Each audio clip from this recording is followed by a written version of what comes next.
Hoje eu quero falar das decepções. Eu preciso falar com você de ambientes cujos quais nos decepcionam e como nós precisamos aprender a nos comportar nesses ambientes desafiadores, certo? Muitas vezes nós queremos fazer a coisa certa, nutrimos a expectativa certa, mas quando chegamos no resultado, ele não é o que nós esperávamos. Então, vamos ter que lidar com a frustração, vamos ter que lidar com a percepção, e muitas pessoas não estão aptas para isso e acabam não conseguindo concluir a sua história, porque não aprenderam a lidar com decepções. Capítulo 5, Gênesis, ou 2 Reis 2. E Naamã, chefe do exército da Síria, era um grande homem diante do seu senhor e de muito respeito, porque por ele o Senhor dera livramento aos sírios.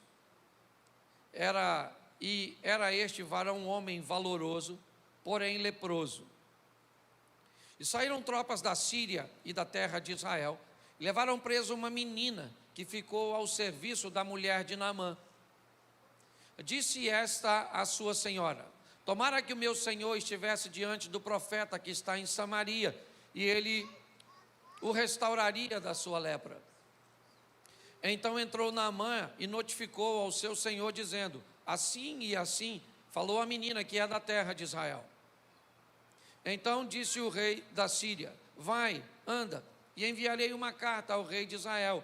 E foi, e tomou na sua mão 10 talentos de prata, 6.000 ciclos de ouro e 10 mudas de vestes. E levou a carta ao rei de Israel, dizendo: logo em chegando a ti esta carta, saibas que eu te enviei Naamã, meu servo, para que o restaures da sua lepra. E sucedeu que, lendo o rei de Israel a carta, rasgou as suas vestes e disse: sou eu Deus para matar e para vivificar, para que este envie a mim, para que eu restaure um homem da sua lepra? Pelo que deveras notai, peço-vos, e vede que busca ocasião contra mim. Feche os seus olhos por um momento. Senhor nosso Deus e Pai, em nome de Jesus, eis aqui a Tua palavra, continua falando conosco, usa-me como um canal de bênção nesta hora, pelo poder do nome de Jesus. Você pode dizer amém? Amém. Bom, nós vamos nos deparar com o primeiro texto, e ele fala da expectativa que este homem nutre ao receber a esperança de alcançar o que deseja. Naamã é um homem leproso, e na casa dele chega uma menina que traz uma notícia surpreendente. Para nós esse é o ano das surpresas. A notícia é uma notícia bem interessante, porque a menina começa a dizer coisas que Naamã nunca ouviu. Entra na casa dele informações muito estranhas para Naamã e para sua mulher.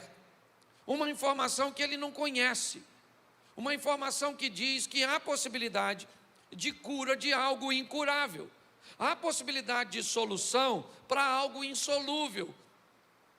O texto começa a dizer que esse camarada, apesar de ser alguém muito bem sucedido em alguma das áreas da vida, ele é alguém que conta com uma doença incurável, com uma situação degenerativa, que a cada dia que passa tem tendência a ficar pior. Ninguém pode ajudá-lo. Porém, agora chega uma menina que diz para Naamã que se ele for até Samaria e encontrar com um profeta que está ali, esse profeta é alguém que pode fazer por ele o que ninguém pode. É uma informação, a princípio, apesar de extremamente esperançosa, ela está na boca de alguém bem improvável. Ela está na boca de uma menina que é estrangeira, há um distanciamento, não tem como verificar a informação, não dá para saber se é verdade, se não é, se a menina está querendo ganhar crédito com seus patrões, receber algum benefício. Por que é que uma menina que é levada escrava vai querer o bem daquele que a escravizou? Não faz muito sentido o que está acontecendo na casa de Naamã. Mas o que eu quero que você entenda é que ele era um doente, então inevitavelmente havia nele o desejo de acreditar naquela informação. Porém, muito mais que o desejo de acreditar, havia um padrão que Naamã construiu na sua mente. Eu queria que você atentasse para o que disse a menina para ele ou para sua esposa. Se ele estiver diante de um profeta que eu conheço, que está em Samaria, este profeta o restauraria da sua lepra. Naamã recebe o endereço certo, mas na hora de ir foi para o errado. A informação está corretinha. Vá ao profeta que está em Samaria, provavelmente em Dotã, onde residia Eliseu. Mas como ele é um oficial, como ele é um militar, ele segue a mentalidade. E ele então leva uma carta de seu rei para o rei de Israel com a seguinte mensagem: eu estou enviando o meu servo, um homem, respeitado por mim, e você cura ele da lepra. Quando Naamã entrega a carta, o rei de Israel se desespera, porque ele acha que aquele é o motivo para que a guerra torne a acontecer. Ele acha que é um motivo provocativo. Inevitavelmente, ele rasga suas vestes, e a visão de Naamã daquele ambiente é altamente decepcionante. A menina na casa dele nunca disse para ele: vá ao rei de Israel. A mensagem é: procure um profeta que está em Samaria. Mas ele não fez isso. Sabe qual é o grande desafio que muitas pessoas se decepcionam na sua caminhada? É que a Bíblia manda você para o endereço certo, mas você procura o errado.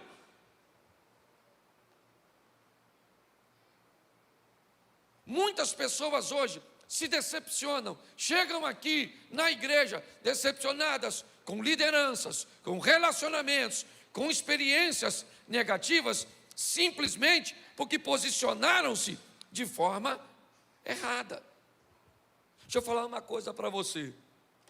Por mais que sejamos um corpo, e somos, por mais que uma igreja seja uma bênção, e aprenda uma coisa: o relacionamento que mais te sustenta é o relacionamento que você mantém com Deus.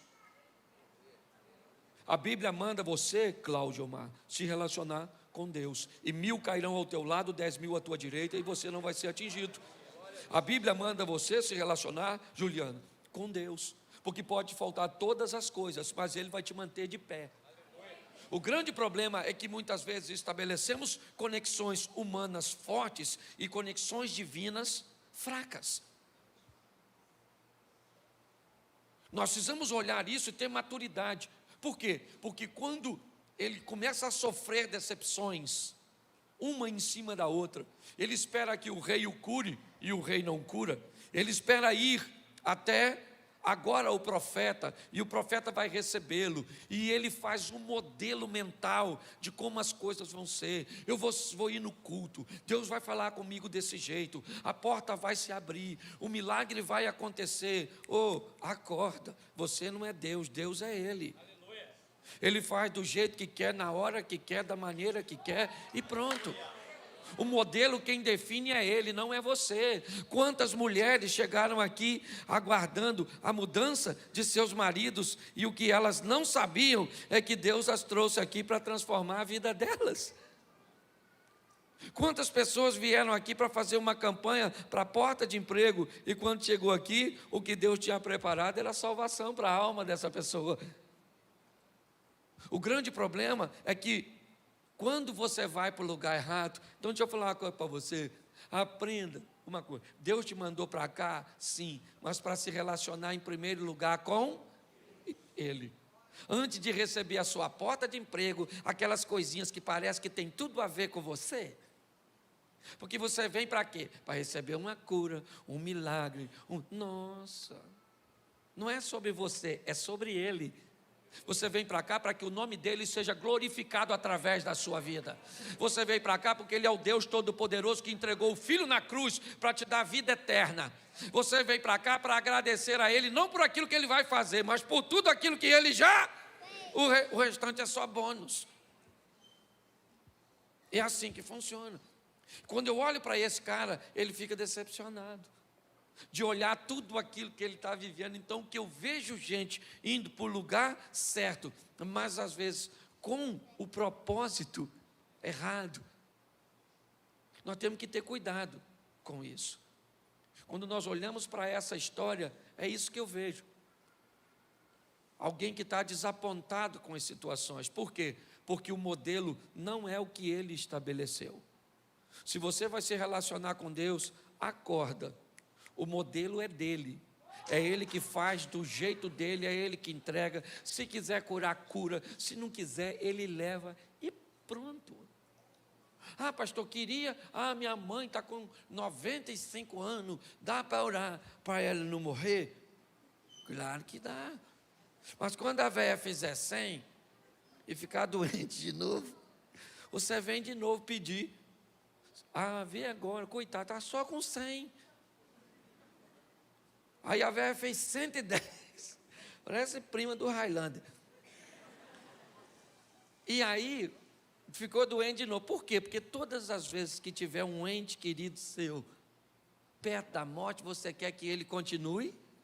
É assim que funciona.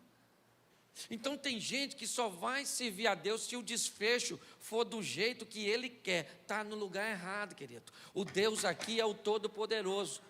E se você vem para cá para servir a Deus, para que ele faça segundo o seu modelo, ainda dá tempo. Pede para sair.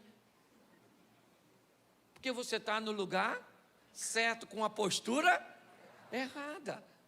Ele fica frustrado, por quê? Porque o que ele escutou do profeta foi: vai lá e dá 7 mergulhos no rio sujo. Ele indignou-se porque ele não viu o processo de cura. Ele não viu substâncias terapêuticas nas águas do rio. Mas Deus está querendo falar: Naamã, não tem a ver com a água do rio. Tem a ver comigo e com você. Eu quero que você experimente o que você nunca experimentou. E para isso, eu permiti que uma crise chegasse. Você tem que entender que a crise que você enfrenta não veio na sua vida para te destruir, ainda que ela possa fazê-lo. Mas a missão dela é mostrar para você, para o seu casamento, para o seu negócio, para seus filhos, para a sua família, certo? Que Deus está no controle de tudo, pode entrar na sua vida e mudar a sua história para sempre. É assim que funciona. Só que muitas vezes nós, como Naamã, não conseguimos enxergar. Eu vou falar para vocês, abrir meu coração. Meu iPad descarregou, eu estou tentando fazer isso com o meu celular, porque meu esboço está aqui. Mas se eu não fosse um crente que sou, diria que o diabo está me perturbando. Que tá, vou te falar. Certo? Então presta atenção. Ele consegue alcançar, apesar da decepção. Ele fica curado. Posso ouvir um amém? Amém. Isso. Vou montar aqui, não vou citar o texto para a gente ganhar tempo no segundo culto, é mais fácil. A Bíblia conta a história de um homem que tem um filho endemoniado. E que ele espera alcançar a cura em Jesus. Ele nutre todas as suas expectativas de ter um encontro com Jesus. E através de Jesus, seu filho vai ficar liberto daquela possessão demoníaca. Porém, o texto diz que quando ele chega no local que ele espera encontrar Jesus, Jesus não está, mas lá estão seus discípulos. Ele então entrega seu filho para seus discípulos. Olha bem, ele sai de casa para procurar Jesus. Imagina que vai encontrar Jesus num determinado lugar. Quando ele chega lá, Jesus não está, mas ele vê a maior parte dos discípulos de Jesus ali. Ele então resolve entregar seu menino endemoniado nas mãos dos discípulos, para que eles expulsassem o demônio. Não tem problema nenhum, desde que eles entendam que o que eles estão fazendo é encontrando com os discípulos de Jesus e não com ele. Isso me parece não ficar muito claro para aquele homem. Quando ele entrega seu filho aos discípulos, o que acontece? Os discípulos não conseguem expulsar o demônio. E agora a situação vai ficar bem difícil.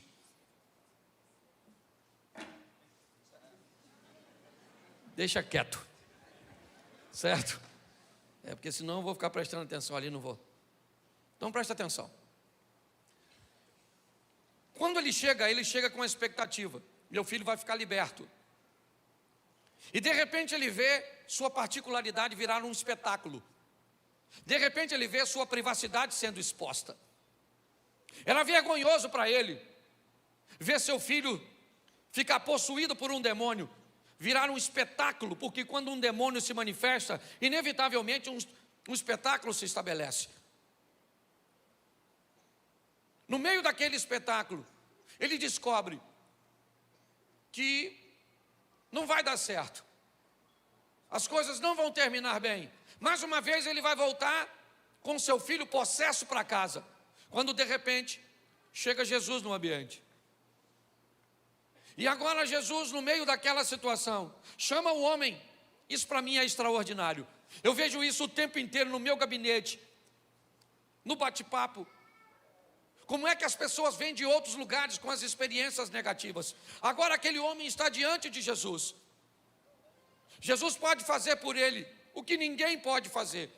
Mas quando Jesus pergunta a ele se ele quer ver seu filho curado, se ele quer ver seu filho liberto, ele olha e diz: eu tenho um problema. Minhas experiências anteriores são tão ruins que eu estou com dificuldade de acreditar que o Senhor pode fazer alguma coisa. Minhas experiências são tão frustrantes, são tão decepcionantes. Eu estou tão decepcionado com líder evangélico. Eu estou tão decepcionado com religião. Eu estou tão decepcionado com casamento. Eu estou tão decepcionado com política. Eu estou tão decepcionado com tanta coisa que eu já não estou conseguindo assimilar e gerenciar bem. E de repente ele olha para Jesus e diz: se o Senhor puder me ajudar, faça alguma coisa. Jesus olha para ele e diz: nós temos um problema. Se você consegue acreditar, apesar de todas as suas decepções, eu sou capaz de fazer. Não venha lidar comigo com as decepções de outras pessoas. Me parece que você está duvidando de mim porque você já foi em muitos lugares que não conseguiu resolver seu problema. E agora você me procura, marcado por decepções anteriores. Aprenda uma coisa: seus relacionamentos anteriores não vão definir o relacionamento que você mantém comigo. Se está decepcionadinho lá fora, aprenda a resolver suas emoções, porque quando vem para a minha presença, eu não sou homem para que minta, não sou filho do homem para que se arrependa. Se eu falar, eu faço. Hoje, o grande desafio da maior parte das pessoas é que as experiências que elas mantiveram lá atrás são tão ruins, sabe? Que elas agora, quando têm a oportunidade de viver um milagre, às vezes elas estão diante de seu milagre. É assim que acontece. Mas e agora? Como é que elas fazem? Como é que ela reage? Me parece que o passado vem à tona na mente delas, bloqueando a capacidade de viver o que tem. Eu não sei de onde você veio, eu não posso mudar seu passado. Não. Ah, pastor, eu me divorciei, eu fiz isso, eu fui aquilo. Seu passado não me incomoda. O que me incomoda é o que você planeja fazer de seu futuro. Isso sim. Eu não posso mudar. Eu posso te influenciar a viver um estilo de vida extraordinário. Quando nós olhamos para esse ambiente, o que nós estamos vendo? Também naquele homem, inicialmente, ele sempre procurou o quê? O certo, a libertação de seu filho, sempre no lugar errado. Nós vemos isso o tempo inteiro na Bíblia e na vida das pessoas. Vamos mudar de texto? Vamos para Jacó. O que ele queria? Ser grande. O que ele queria? Ser um vencedor. O que ele queria? Ser a bênção. O que ele tinha? A bênção. Antes dele nascer, Deus falou com a mãe dele: no seu ventre tem 2 nações, e o maior serve o menor. Quem é o maior? Esaú. Quem é o menor? Jacó. O que Deus disse? Ele já era grande antes de nascer. Mas por que ele lutava por uma grandeza? Porque ele achava que seu sucesso estava em comprar, em adquirir alguma coisa de seu irmão. Ele deseja a coisa certa, porém, no lugar errado, da forma errada. E ele fica muito frustrado, porque o que ele planejava, segundo o modelo dele, era o quê? Era ser o líder de seu clã. Era substituir talvez seu pai, o que para ele era algo extraordinário. Porém, a maneira cuja qual ele tentou estabelecer, esse é que é o grande problema nosso. Nós queremos as coisas segundo o nosso modelo, e dizemos que o Senhor é o nosso Deus. Se Ele é o nosso Deus, as coisas vão ser de acordo com o modelo que Ele estabeleceu e pronto. Se você gosta ou não, isso não muda.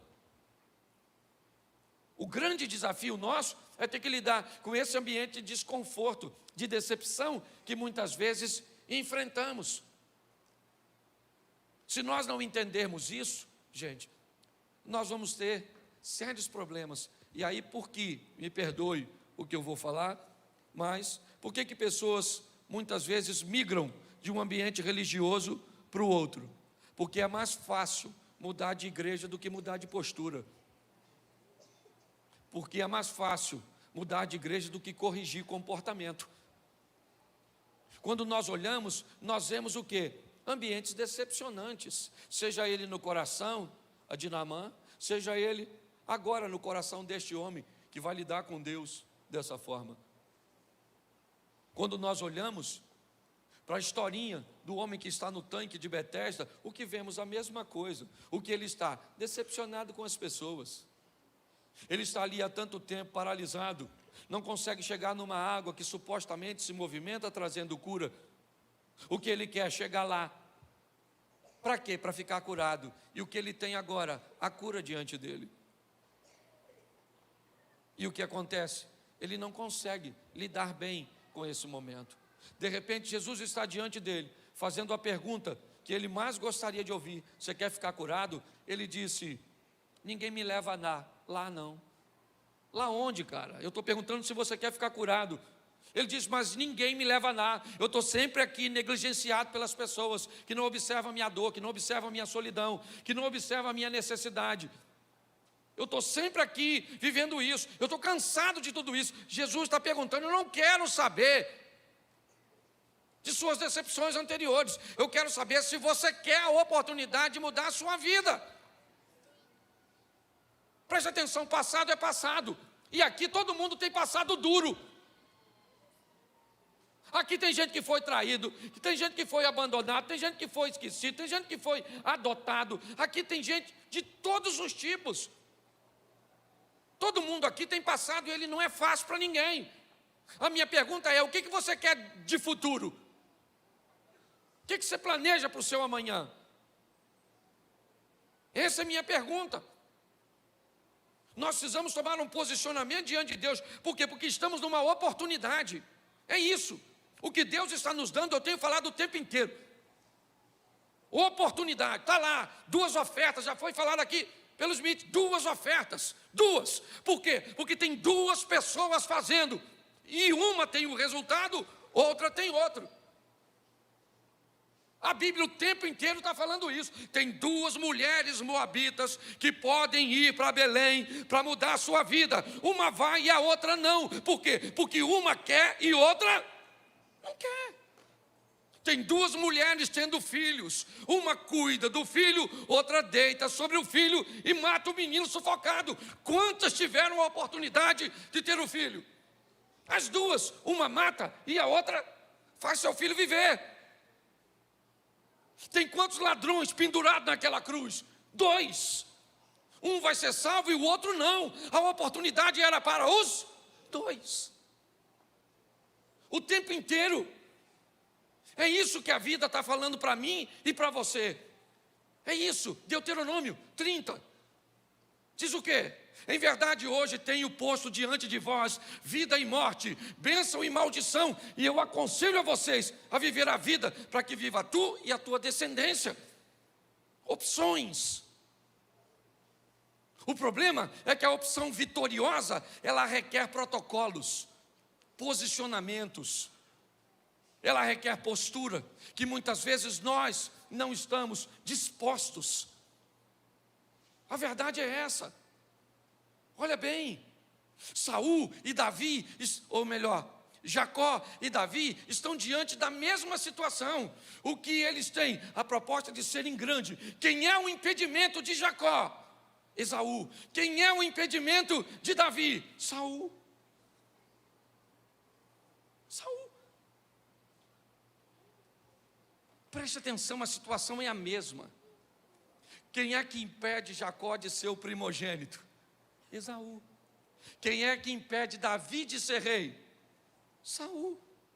Qual é a diferença? É que Jacó quer subtrair de Esaú o que Esaú tem, e Davi quer esperar o que Deus vai fazer para colocá-lo no lugar onde sempre disse que ele estaria. O grande desafio nosso é esse, sabe? Assumimos uma postura correta de um Deus que quer entrar na nossa vida para viver conosco, não um momento, mas uma história. O grande problema, você quer ver? Lucas capítulo 2, diz assim: Pedro pesca a noite toda, não pega nada, volta de barco vazio na manhã seguinte, cansado, com sono, com o barco vazio, redes sujas e frustrado de uma noite extremamente decepcionante. Bom, o que ele faz quando chega em terra? Puxa seu barco para um ambiente seguro, pega suas redes, revira suas redes. Sabe aqui? Quem aqui já soltou pipa? Levanta a mão. Isso, lembra quando você soltava a pipa no meio do mato? E aí você tinha que puxar muito, porque não dava tempo, porque você estava lá em cima, certo? E aí agora então você olha para o chão e sua linha está toda, então você vai na ponta da linha e começa a revirar. Para quê? Para desembolar a linha. Pedro está no mesmo processo. O que ele olha são redes sujas, barco vazio, decepção, cansaço, sono, tudo isso. E o que ele faz? Ele revira as suas redes para remover delas aquilo que ele nunca quis pegar, que foram as folhas, as algas, as sujeiras. Por quê? Porque de noite ele vai sair para pescar de novo. Pedro não pode ser paralisado por uma decepção anterior. É isso. Ele tem que vencer tudo isso. Ele está com uma expectativa de vai pegar muita coisa de noite, porque essa noite vai ser diferente da anterior. Essa noite passada foi a noite do peixe, mas essa noite vai ser a nossa. Vamos lá, André, vamos lá, Tiago, vamos lá, João. Quando de repente o chefe dos crentes vem andando na areia, Jesus de Nazaré, entrou no barco de Pedro, que acabou de lavar as redes, e disse: vamos dar uma pescadinha, vamos dar uma palavrinha? Bota o seu barco na água que eu vou pregar, vai virar meu púlpito. Pedro deve ter falado: estou cansado, pois pega um barco aí. De gente que nem saiu, pô. Não quero entrar no seu. Vamos dar um pulinho ali? E eu vou usar seu barco.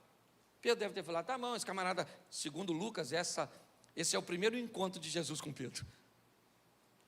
Provavelmente Pedro já ouviu falar dele, mas ainda não fazia parte da patota. E agora, Jesus entra no barco, eu imagino Pedro com sono, escutando aquela palavra que devia ser maravilhosa, mas sono é sono, certo? Por melhor que seja. Eu imagino ele lá, igual você quando vem do trabalho, dia de semana, que se o pastor perguntar: quem quer ir para o inferno? Fala um amém. Já lotou um ônibus, certo? Você já fez isso, é ou não? Escute só. E agora nesse ambiente, nós olhamos, Jesus termina de falar e diz para Pedro um improvável: aí Pedro, vamos pescar? Pedro deve ter falado: amador, sempre os amadores, não sabe a hora certa, não sabe nada, mas vamos embora. Saiba de uma coisa, eu contei uma história aqui, vou repetir ela para vocês, porque você precisa saber e lidar com quem faz. Não trate Jesus como qualquer um. Um pastor estava apacentando suas ovelhas quando de repente parou um camarada na beira da estrada com um carrão. Olhou para o pastor que estava perto da cerca e disse: nossa, que rebanho bonito. Ele disse: minhas ovelhas. E o homem disse: se eu acertar quantas ovelhas o senhor tem aqui, o senhor me dá uma? E o pastor disse: dou. Ele abriu um dispositivo, acionou um satélite, tirou uma fotografia, fez uma barra de cálculo e disse para o pastor: tem 1.343 ovelhas no seu rebanho. O pastor falou: caramba, é isso mesmo. Ele disse: então posso pegar uma das ovelhas? Ele disse: claro. Pegou uma ovelha e botou no carro. Aí o pastor falou: posso te fazer uma pergunta? Ele disse: pode. Se eu acertar com a sua profissão, você me devolve a minha ovelha? E o camarada falou: devolvo. Ele disse: o senhor é consultor?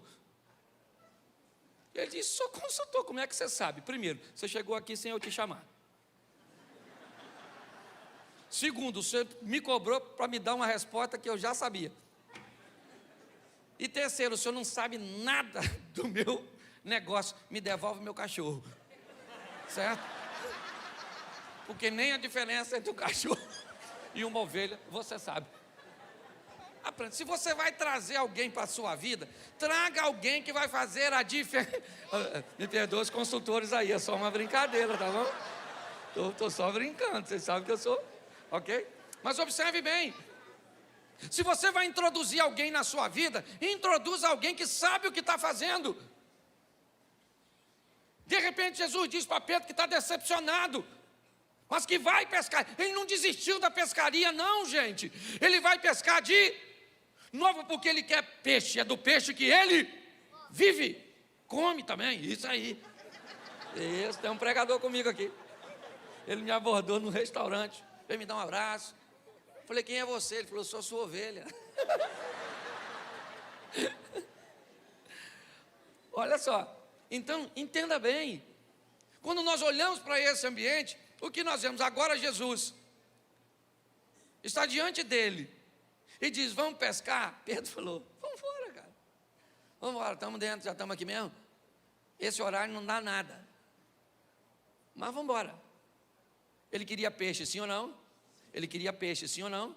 Mas Jesus queria pregar a palavra para uma multidão, sim ou não? E Pedro queria peixe para quem? Para ele. E Jesus queria falar para uma? E Pedro queria para? E Jesus queria para uma? E Pedro queria para? E Jesus queria para uma? E Pedro queria para? É só para você olhar para você, que Pedro, você e eu, não tem muita diferença. A diferença está nele. Ele sempre pensa no coletivo e você sempre pensa no individual. Na maior parte do tempo, é o seu casamento, o seu dinheiro, a sua saúde, a sua família, os seus bens, é sempre sobre você. Ele é sempre o reino, o povo, a igreja, é sempre sobre o coletivo. Não que não há impedimento nenhum no enriquecimento e no engrandecimento individual, mas o chefe disso tudo, ele está numa visão macro, mano. Então, se tu quer mudar de vida, pare de pensar em tu e pense no reino. Que quando você pensa e trabalha por reino, tu é abençoado. Jesus está lá: me empresta seu barco para eu falar para a multidão. E Pedro está pensando: eu tenho que pegar uns peixes para mim, pô. E Jesus fala: mas eu preciso pegar umas almas para o reino. E Pedro: mas barco vazio, poxa, rei de sujo, estou cansado, vou dormir.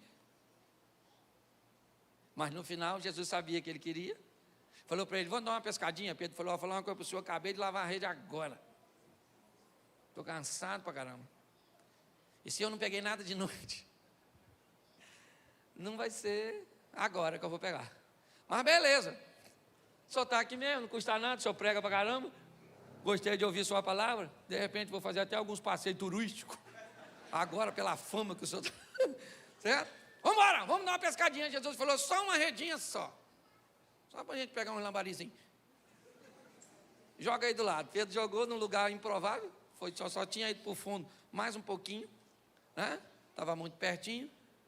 E aí quando Pedro começa a puxar a rede, ela está pesada. Pedro deve ter pensado: agarrou de novo. Já falei que não era para jogar, que esse troço acabou de agarrar aqui agora. Eu já vou ter que pular aqui dentro para soltar a rede. De repente ele começa a ver que naquele ambiente pesado, existe movimento, porque quem pesca é assim, segurou, é só ficar quietinho e ter sensibilidade que o peixe come. Ele falou, tem peixe. Eu imagino Jesus. Vamos puxar. Puxa, maluco. Puxa. E Pedro tenta puxar. Quando ele tenta puxar, não vem. E aí ele começa a gritar aos outros amigos que estão num outro barco. Ele diz, rapaziada, dá um pulinho aqui. Pensa, subiando.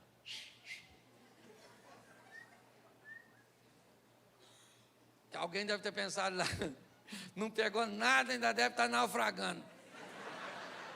Né? Deve estar afundando. Vamos lá, socorrer, Pedro. Chega lá, o que foi, Pedro? Ele falou, o que foi, irmão? O cara não prega só não. Isso pesca barbaridade. Vamos embora. E puxa os dois, conduz a rede até o areia.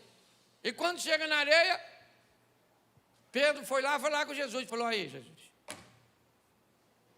Beleza? O senhor precisava do meu barco para pregar. Eu precisava do senhor para pegar os peixes. Beleza? Tá, não sei nem se eu tenho freezer para isso tudo que peguei. Mas vamos embora, vamos tentar negociar isso. Pode ir embora, porque eu já tenho o que eu... É, isso aí, querido. Isso é o crente. Faz uma campanha, recebeu a cura. Senhor, até a próxima doença.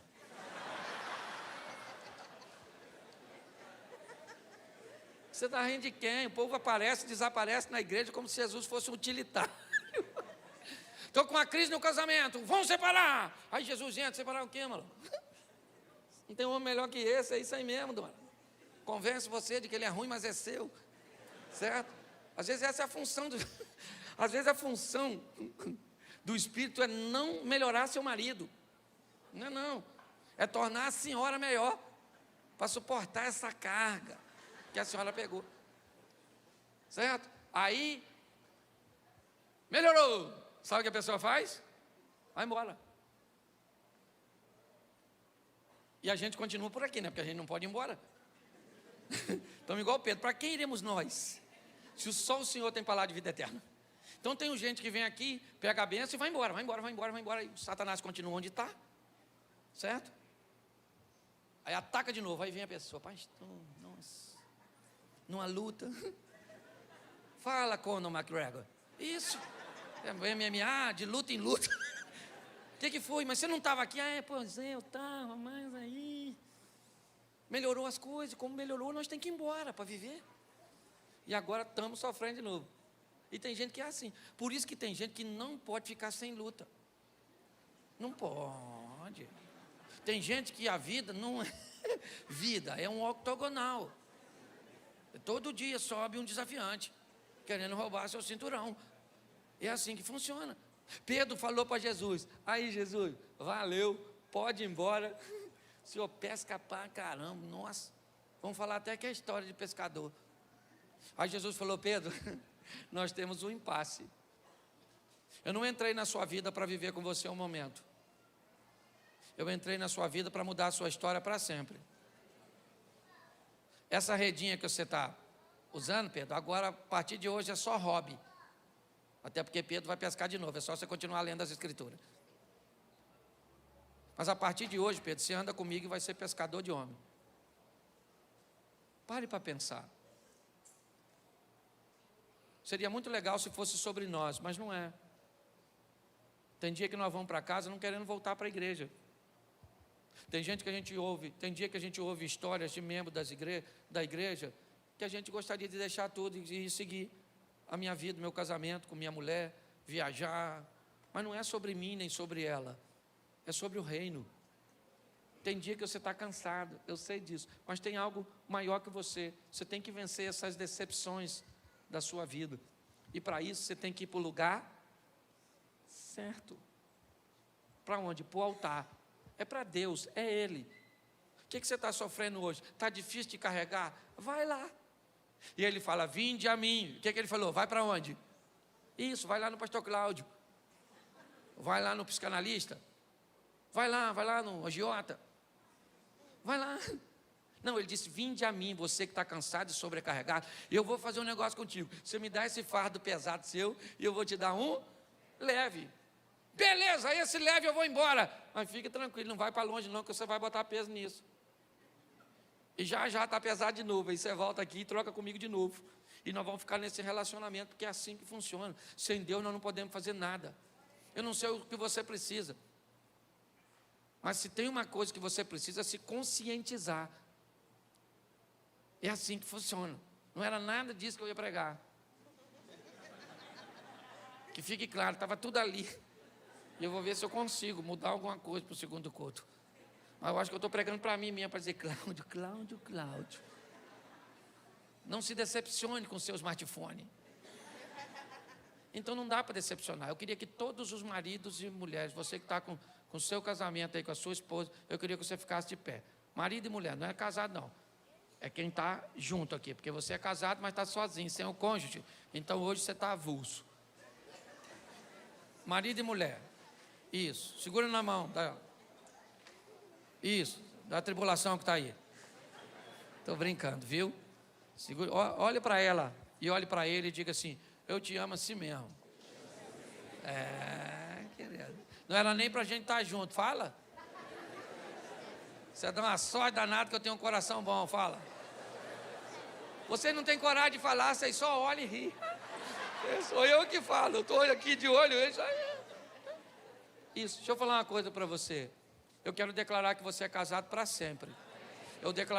Quero declarar que a força que te une é muito mais forte do que tudo que está tentando te separar. Que é fácil, eu sei que não é fácil, mas é possível. Fique frustradinho não. Dá um beijinho na sua esposa. Fala assim: vou te pegar hoje. Fala para ele assim: duvido, depende de mim. Isto. Eu quero abençoar você. Nós temos visto que a guerra que está sendo travada sobre os casamentos. Que Deus abençoe o seu coração. Que Deus dê a você mais uma chance. Para você, para sua casa, para sua família.